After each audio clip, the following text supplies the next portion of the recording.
Hey everyone, I'm Brandon with Flyin Miata. I'm the lead engineer around here, and we wanted to give you a run through on our brand new carb legal NC turbo kit. We wanted to go through what makes it awesome, why it's a safe, effective, and powerful way to add good power to your NC. So this is the first video in a 4-part series. We're gonna go through a number of different things so that we can tell you everything you need to know about this turbo kit and whether it's the right choice for you.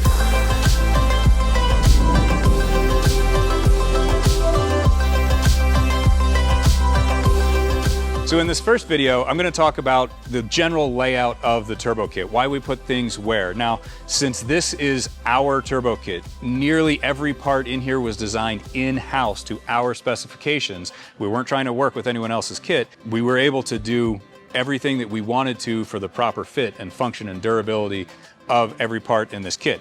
So in order to do that, we're basically gonna follow the path of the air, from the air filter into the turbo, through the compressor outlet hose, into the intercooler. We'll talk about the bulkhead plates here, nice little detail stuff, and then into the engine. Now there are a lot of other details in this kit that we're gonna talk about, but those will be in future videos, so make sure you check those out. To start off with, we're gonna talk about custom formed silicone hoses in general. So just like with our other turbo kits, these hoses form the basis of our kit. They form the basis of our kit because they're very durable, they're very easy to install. You can fold them around however you need to in order to get them through wherever. They allow us to integrate things like the bypass valve here. You can see it just slips right in. The PCV, it's formed in, it doesn't need a separate piece. The other nice thing is it's a single piece. So if you were gonna do this out of metal, you would need probably 8 hose clamps. This one uses 3, 1, 2, 3. If we're gonna do it out of metal, you need a coupler here, that's 2 hose clamps. You need a coupler here, that's 2 hose clamps. You need a coupler here, that's 2 hose clamps. And now this shape won't fit through the hole it needs to, so we have to cut it in half so we can do it from opposite sides. So that's 2 more hose clamps.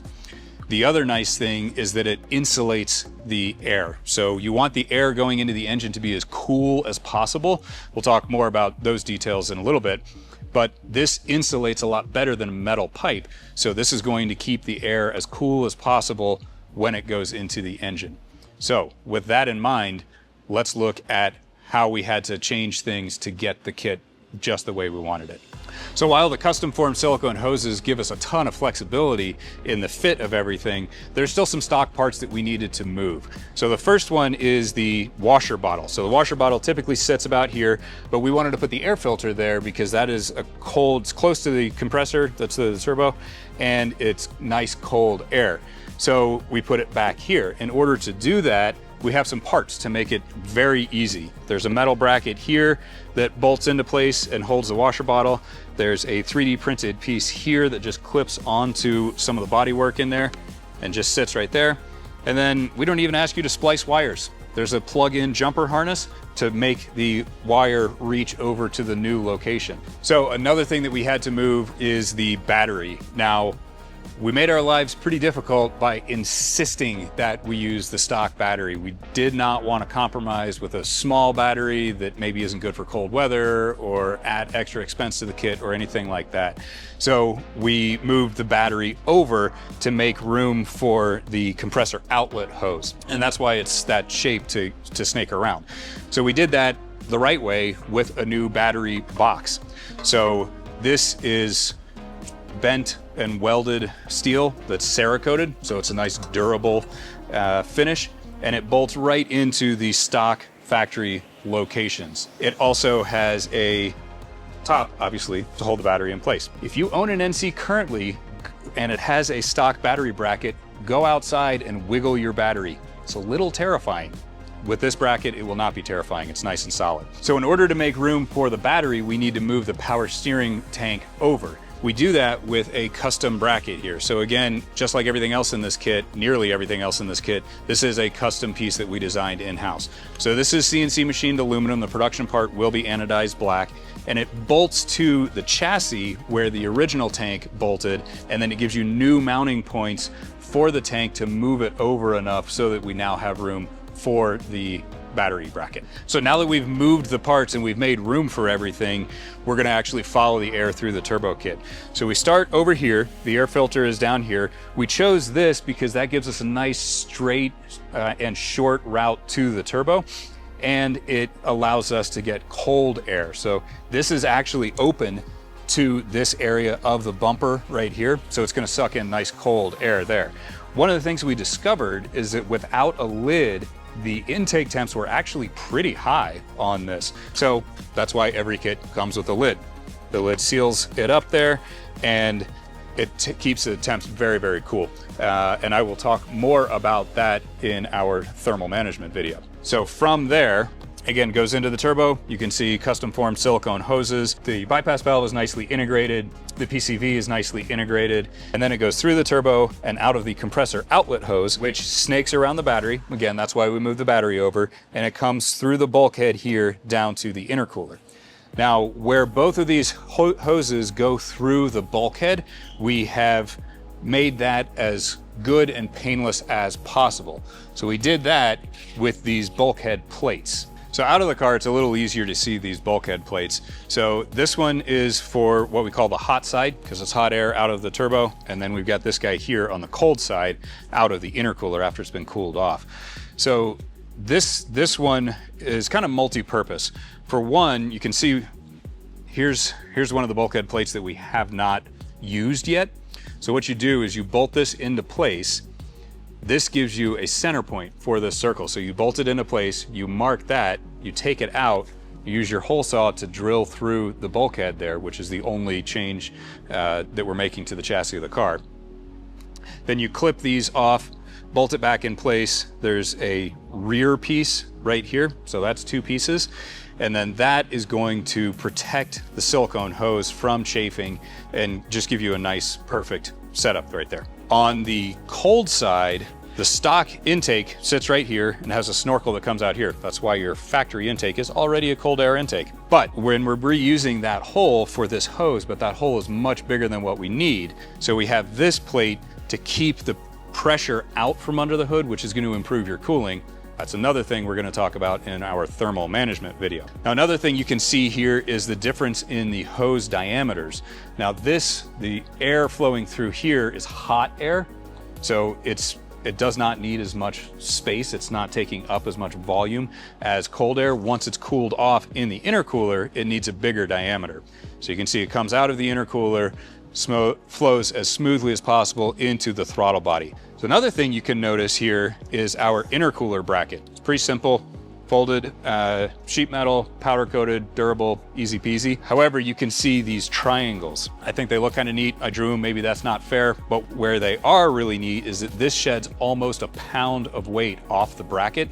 So that's some of the detail stuff that we're paying attention to really make the entire kit as good as possible without compromising anything in terms of durability or longevity. So just like everything else in this kit, this intercooler was designed by us. So it has custom cast tanks here, nice, very durable, solid, and efficient core, and cast tanks on this side as well. Now, we have our logo there. We'd love if you did some advertising for us, but if you don't want to, no worries. It is bare on the backside and it's completely symmetrical, so you can flip it around however you would like. Super easy to install with this bracket. So on the cold side, you can see we've taken the shortest and straightest route possible from the intercooler to the throttle body. Now, what you can't see is all the detail that goes into it. So this is a 2.5 inch diameter, but this is a 2 3/4 inch diameter. Now, this is a 2 3/4 inch diameter so that the mass airflow sensor still gives us an accurate reading at the higher airflow levels that come with the higher power that we're making. But we want to make sure that it's reading accurately. So we have done a lot of detail things in here. So it tapers very smoothly from 2.5 to 2 3/4. You may notice a weird hump right here. That hump on the outside is so that the inside diameter is as smooth as possible, to keep that airflow as smooth as possible. This bend is as shallow as possible. This tube, which started out as one of the only off-the-shelf parts in the kit, is no longer off the shelf. We've redesigned that as well. So this is much longer, again, to get that long straight airflow. We have a little mark here and a mark here that you can't really see on the silicone, so that you make sure to get the orientation of this correct. Of course, this will only install in one direction. And then even the coating. Now, granted, this Cerakote, this laser engraved Cerakote, and yeah, okay, it is for aesthetics, but it's also insulating. So it is going to keep that cold air insulated better than if this was a bare aluminum pipe, because aluminum transfers heat really well. That's why our intercooler is aluminum. So that's some of the detail work that goes into this kit, and particularly this portion of this kit. So as you may have picked up, there are a ton of details that went into this kit. We're trying to give everyone as much as possible without putting you to sleep. So with that in mind, we're doing 4 different videos. One of them is this one, again, kit layout. We're also gonna talk about the turbo, so the manifold, the outlet, all of that kind of stuff, everything related, directly related to the turbo. We're gonna talk about thermal management. So we wanna make sure that this is safe, long-term track use. You're not gonna melt your valve cover, any of that fun stuff. And then also some other keeping the engine coolant as cool as possible. So there's a lot of stuff that went into that. We're also going to talk about the tuning. I talked about that a little bit with the mass airflow sensor, the MAF sensor, but we're gonna interview our OE level calibrator, Greg Banish with Calibrated Success. The man has forgotten more than I will ever know about tuning. So this is why we went to the experts, and we'll talk about all the different details, safeguards, everything that went into keeping the engine healthy, the cat healthy, and making good power and keeping it fully emissions legal at the same time. So be sure to check those videos out. They're gonna be in the description, or you can check out the playlist that we have put together for that. In case you can't tell, we are really excited about this kit. Now be sure to check out our installation video. We're gonna have a step-by-step installation video. We're also gonna have printed instructions if you prefer to read your instructions. If you have questions about this kit, please drop them in the comments, reach out to our customer support team. We are more than happy to help. I will refer you back to the "we are very excited about this kit" part. Thank you so much for watching. We will see you next time.